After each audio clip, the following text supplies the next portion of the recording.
Hello friends, in this video we will learn about how to calculate work done when there is a motion that happens along a curved path. To illustrate this, let us consider this swing. So this boy is on the swing and there is a force that is applied so that this swing can move or this boy can move along this curved path. The weight of the boy is given, that is W, and the length of the chain is R. This means this boy is moving in a circle of radius R. And initially, this swing is here, that is theta is equals to 0 degree, but due to this force that is applied on this boy, this moves and the final angle of the chain with the vertical is theta naught, that is also given. So this angle, that is the final angle that is given, that is theta naught. Now to move this boy along this curved path, we have to apply a force. So this force is F and this is not a constant force. So this is a variable force. The magnitude of this force basically changes at each point in the motion. Moreover, this motion is very slow motion and the process remains in equilibrium. So the question says the boy move very slowly. So very slow motion and remains nearly in equilibrium throughout the process. So if you consider any point, the total force is equals to 0 because this is in equilibrium. At this point, the sum of all the forces is 0. If you consider any point, you will find the sum of the forces is equals to 0. Now we have to neglect the weight of chain. So assume there is a chain that is massless and you also neglect the weight of the seat. Basically the weight of the boy is very large so that you can, in comparison, you can neglect the weight of chain and weight of the seat. Now the first part of the question is, what is the total work done by the boy in all the forces, by all the forces?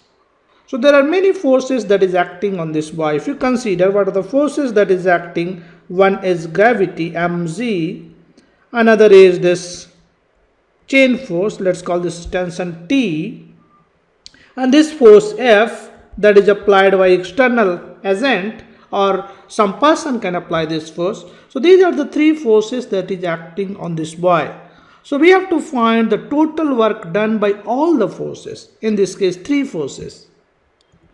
So now how we'll calculate the total work done by all the forces? Basically there are 2 approaches by which you can calculate the total work done.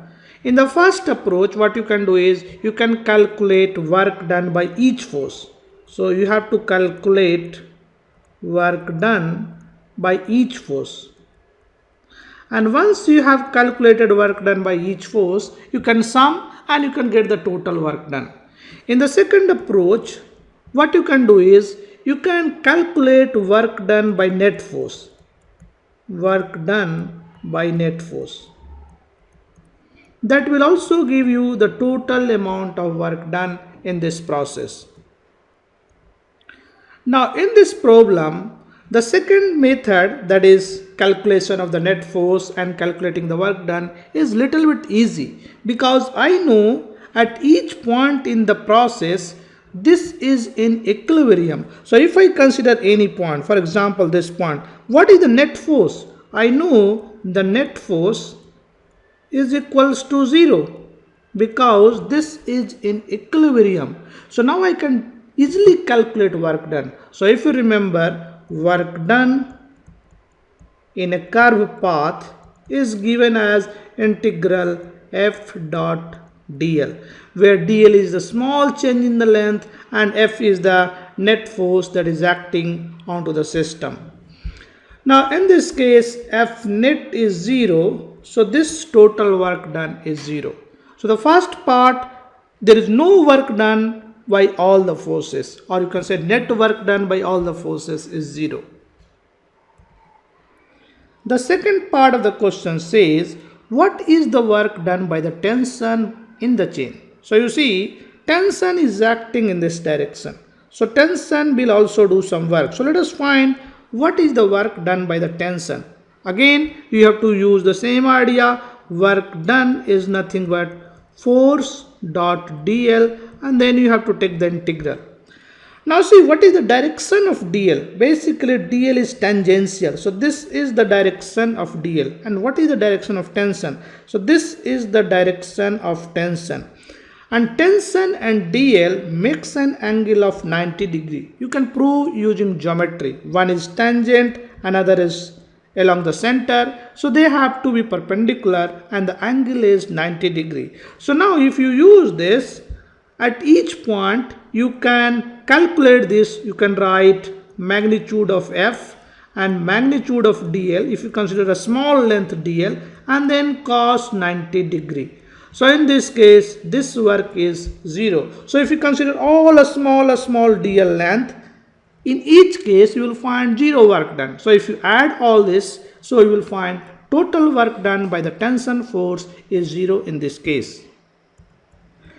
Now the next part of the problem says, what is the work you do by exerting a force F? So basically you are applying a force F so that this system is in equilibrium always. At all the point it is in the equilibrium and the motion is slow. So what is the net work done by the force F?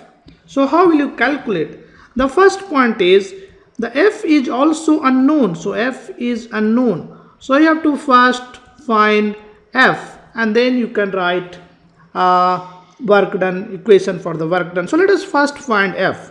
For that purpose we will use Newton's second law, that is mg is acting in the downward direction. So let us first draw the free body diagram, and this tension is acting in this direction. So this is tension and this force is acting in this direction. So let me make something like this. So this tension is acting in this direction. This is T. Now let us call this as x axis and this axis is the y-axis. So this is y-axis. Now tension has two components. So first find this angle. So this angle is theta. So if you have this angle is theta, then this angle will also be theta. You can prove this because there is a theorem that calls angle between line is equals to angle between perpendiculars. So this is the line and this is the line, and between these two lines angle is theta. So perpendicular to this line is this line and perpendicular to this line is this line. So angle between line is equals to angle between perpendicular. So this angle is also theta. We can also show this angle is also theta. So the tension component in the y direction we will have T cos theta, and in the negative side of x we will have T sin theta. So this is the force component. Now since this y is in equilibrium at each point, we can write equilibrium. So let us write motion of equilibrium. So in the x direction we can write what are the forces. I think this is not T, this is F.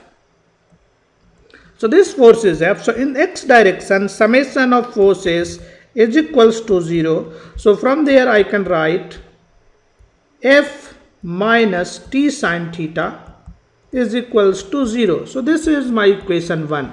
Similarly, I can write equation in the y direction, that is summation of forces in the y direction is 0. This means in the y direction I have T cos theta minus mg is equals to 0. So this is my equation 2.